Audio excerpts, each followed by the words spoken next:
What's up, guys? We have a lot of tea to catch up on from this week involving Manny MUA, Nikita Dragun, Shane Dawson, and more. It's a mess, so let's get into it. Exposed. You're exposed. You're exposed. You are exposed. Exposed. You are exposed, sir. I'm going to expose you. Expose you. Oh my God, expose you. So let's start off with Nikita Dragun and Manny MUA. Nikita has a beauty brand called Dragun Beauty. She has a few products already, like that dino egg thing and some lipsticks, but nothing really memorable or game-changing. Whenever Nikita releases a new product, I kind of get the feeling that she planned this whole line back in 2016, because a lot of the things that she hypes up and releases have already been done and were popular years ago. To keep with that trend, Nikita released a setting spray and powder back near the end of December. There was a lot of drama surrounding her launch. Nikita only released 3 shades in the translucent powder, and they all pretty much look the same. As soon as Trend Mood posted the photo on Instagram, that was the first thing that everyone noticed. You know what's funny? With all the blackfishing she's done, I expected to see setting powders for darker complexions. The audacity. There was even a picture of a black model holding a translucent powder that looked way too light for her skin tone, and everyone was saying how insane it was that she didn't even have a shade to match her model's skin color. Some people made the argument that the powders are translucent, so it doesn't matter, but someone in the comments pointed out that it didn't matter if they were translucent because it would still wash anyone with a darker skin tone out, and it just wouldn't look good. Then beauty influencers started receiving their PR packages from Nikita, and it was a mess. The first person to use her new products was Manny MUA. The title of his video was "Feelings Will Be Hurt," so I kind of had the feeling it was gonna be tea, and it was. He goes to use Nikita Dragun's new setting spray, and all of a sudden he sees these weird floating particles inside of it. Okay, you guys, there's like floating particles in my setting spray, and it's really weirding me out. I'm not gonna lie, it's really freaking me out. Do you guys see in there how there's just like floating little particles? At first I thought, no way, like we don't have another Jaclyn Hill situation on our hands, it must just be glitter and he didn't read the packaging properly. Unfortunately, that's not the case. Manny took a closer look and he confirmed that it definitely wasn't glitter. He looked really grossed out about the whole thing, but he pulled through and sprayed it all over his face. Particles are still there, so it's not like you can just shake it away. I don't get it. I'm gonna spritz a little bit of that.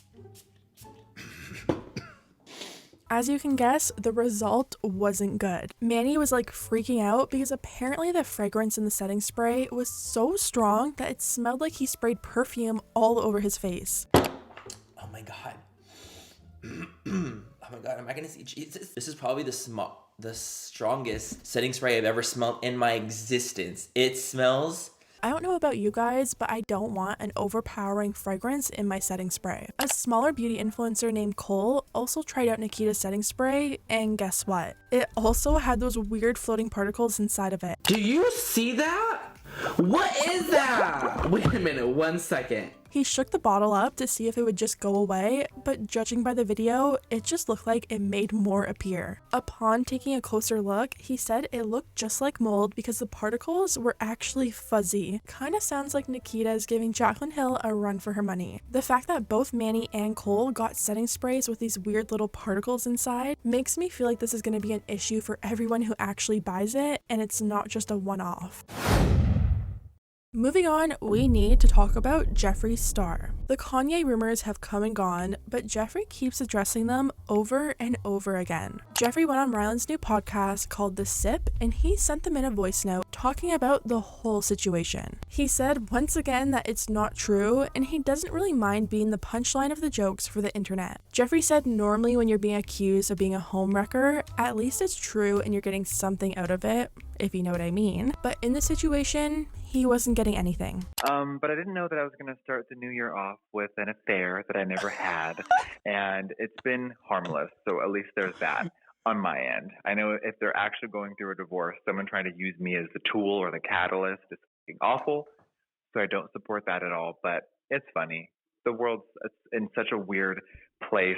Let's have a laugh. And if it's at Jeffree Star's expense, let's do it. Who knows, maybe in a few months from now, another rumor will circulate because according to Jeffree Star, this rumor has made him quite popular. He tweeted, "I'm definitely not sleeping with Kanye, but the amount of rappers in my DMs is wild. Time to make a hit song in bed." Moving on, it's starting to look like we're getting a little bit closer to a possible Shane Dawson return. A few days ago, he went on Instagram stories and promoted his brand new merch. The new merch looks like a spin-off of the NASA design, but instead it says spiraling. He wrote, "Also this year, I plan on spiraling a lot less, but I still love this design a lot. Okay, that's it. Have a good weekend. See you on the island. Also, no pressure to get anything at all ever, but there's a beginning of the year sale on my shop and everything is 21% off." I don't know, it kind of feels like Shane is just constantly testing the waters to get a feel of who's still supporting him and how large his fan base is or isn't. It feels weird, like you haven't been on social media in forever, you haven't posted any videos, and a lot of people aren't happy with you. So it's just really strange that he's still releasing new merch as if he's making videos and still active online. I've seen some people say that they think Shane is releasing these merch lines every month because he wants to see how many people are buying it and supporting him. If he drops new merch and he only has, let's say, like 10 people buy it, I feel like he might panic a bit, but if he's still getting a massive amount of sales, that might be giving him a little bit of encouragement to come back. Speaking of Shane Dawson coming back, Trisha almost spilled a little bit of tea about a possible Shane Dawson return in a Frenemies episode. Trisha and Ethan were doing their own award show, and Shane Dawson ended up winning the award for the most brutal cancellation of 2020. Category most brutal cancellation, guys. Come on. Most brutal cancellation of 2020 goes to, with a huge margin, Shane Dawson.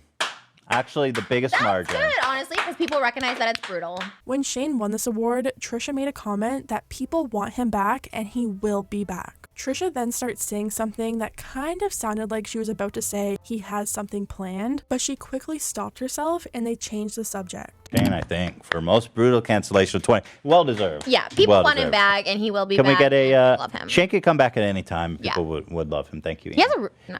Shane, I don't know about you guys, but to me, that sounded like she was about to spill some tea on his possible return, but quickly realized how much hate he would probably get if she revealed that and stopped. Anyways, guys, let me know what you think about everything down below. If you liked the video, hit the thumbs up button because it really does help my channel, and I'll see you next time.